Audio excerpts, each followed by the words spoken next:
Hello buddies, this is Game Night. So the Anthem VIP demo is over. While it had its issues with people not being able to log in, loading screens that froze at 95%, crashes during missions, rubber banding movement, and some people not being able to unlock new javelins, it was still a pretty good demo. And I got to play the game for the first time. I've chosen not to focus on these issues, and instead I'll share my impressions of the actual game with you. Let me just first say that the game world looks absolutely incredible. The environments are lush and filled with details, and the scale is breathtaking. It does, in free roam, feel a bit empty at times, with a few lone creatures roaming about and no actual goal. That is until a signal is picked up, and you end up facing off against not just one, but two Ursiks. While I did have to cheese this one a bit, as there's no way to communicate with the other three javelins in the same map, it was still quite the challenge. It was an incredible experience, as I needed to utilize every available skill and sometimes take chances to prime the Ursiks with a melee attack for a combo detonation just to get a bit of damage off.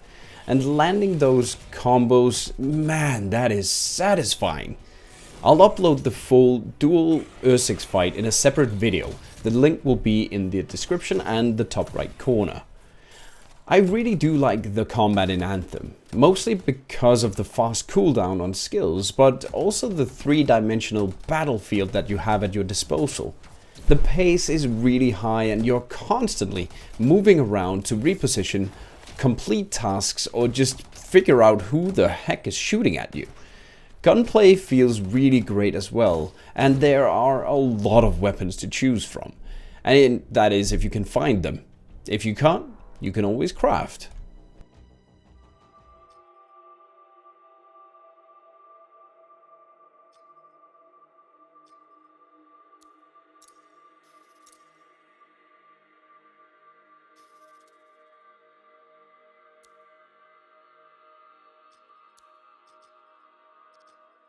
Customization options like colors is a base part of this game, but many materials, decals or vinyls are also available.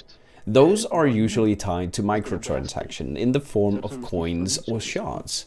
Coin you can only earn in-game, and shards are paid for with real-life money. Some items like unique cosmetic armor pieces or emotes will also be available, and it seems that all of this can be earned through simply playing the game. But we all know EA, so this could change. I also like that you don't get your loot until the end of a mission. Another game I've covered, Warhammer 40k Inquisitor Martyr, did the same thing. The only mistake that they did was to show what actually dropped. That pissed a lot of people off, that you couldn't put that item on you just found because it was a better gun or better hammer that you just had. In Anthem, you just see the rarity of the drop instead. This does help to keep the pace up. There's no stopping to check your inventory, to check what was this gun I just got, was it better than what I had, should I equip that instead? No. You simply play the game when it's supposed to be you playing the game, so you can focus on doing the mission that you are actually in. I do, however, wish the end of mission timer was a bit higher though, not just 5 seconds, instead give people 30 seconds, as sometimes loot will drop a bit away from the player and he or she will end up losing out, just as this Colossus did at the end of one of the story missions. Covered anything about those samples?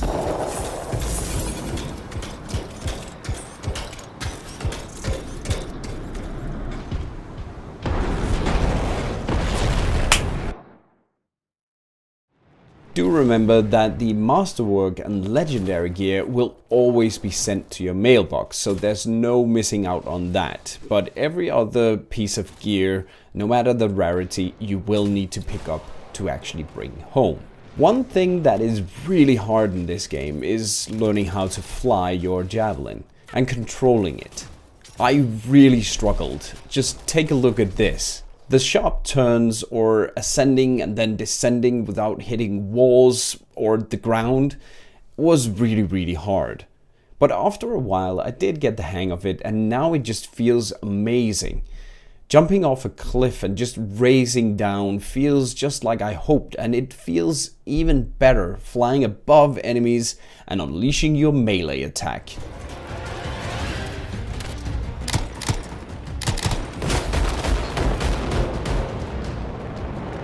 If you can hit, that is. Oops.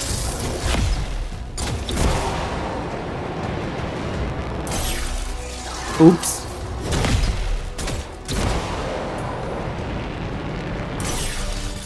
Oops.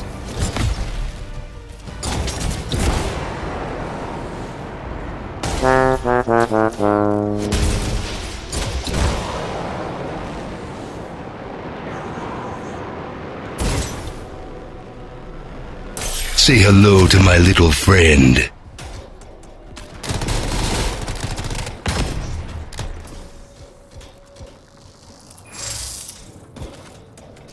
The story.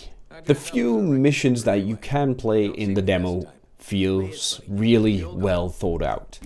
The dialogue is clever and funny. The only thing is, you don't have any influence but two answers sometimes on how the conversation goes. And I can be doubtful that these options even change the outcome of conversations. That is hard to know with only 3 story missions.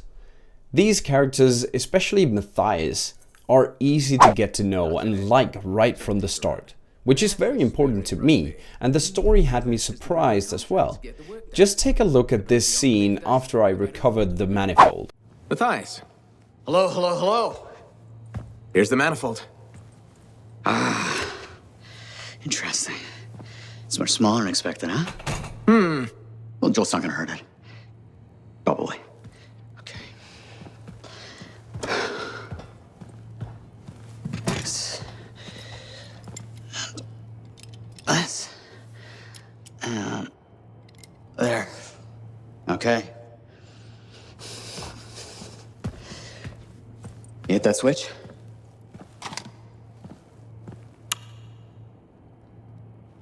Hit it again?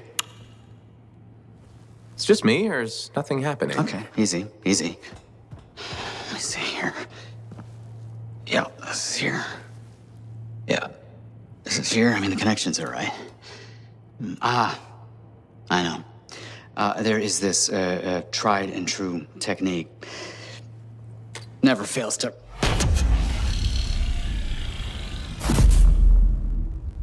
Matthias? Well, this is... new. Incredible. Shove off, Hansi! What went awry? We struck the manifold. Manifold, definition, amplification, or multiplication. Oh, we've been multiplied? This is total scorp drop. Wait, this can't be multiplication. You're surly, and I'm not, and he cleaved in threes. What happened? Division. Of course. An inverse function of... The manifold divided you. I don't like this. Physical multiplication, psychic division. A personality split 3 ways. No! It's not what the manifold is supposed to do. We have to fix this. The Dominion soldiers in the ruin, there were 3. Do you think the manifold affected them too? 3 Dominion soldiers? The same soldier. I'm not sure. We have to go check. Agreed. Any information will help. Wait! What are we supposed to do in the meantime? Stay out of trouble? The trouble's my middle name. No, it's Errol. Guys, focus.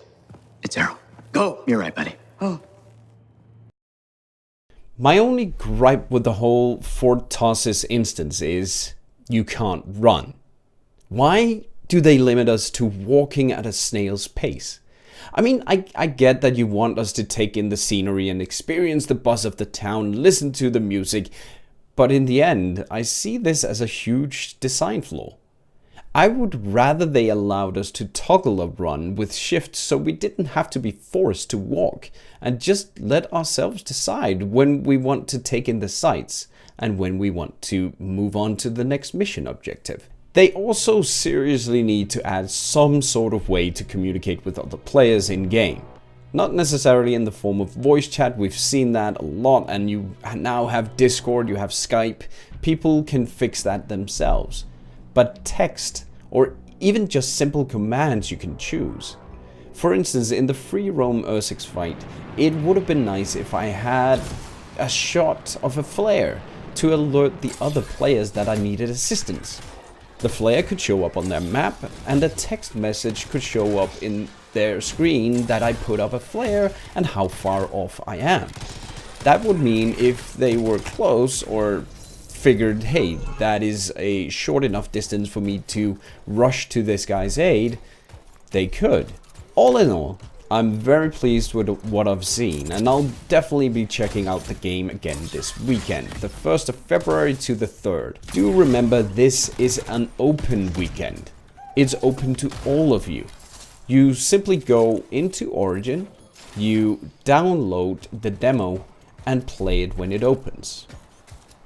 Hopefully by then most of these issues from this weekend's demo will have been resolved. Also, I am trying to get people together on my Discord channel for Anthem. If you would like to join us, use the link in the description. We are a gaming community that span many games and many nationalities, but we can always use more. Thanks for watching. Remember to hit that subscribe button if you want more Anthem, and like this video. It helps out a lot with the YouTube algorithms. Have a wonderful game night.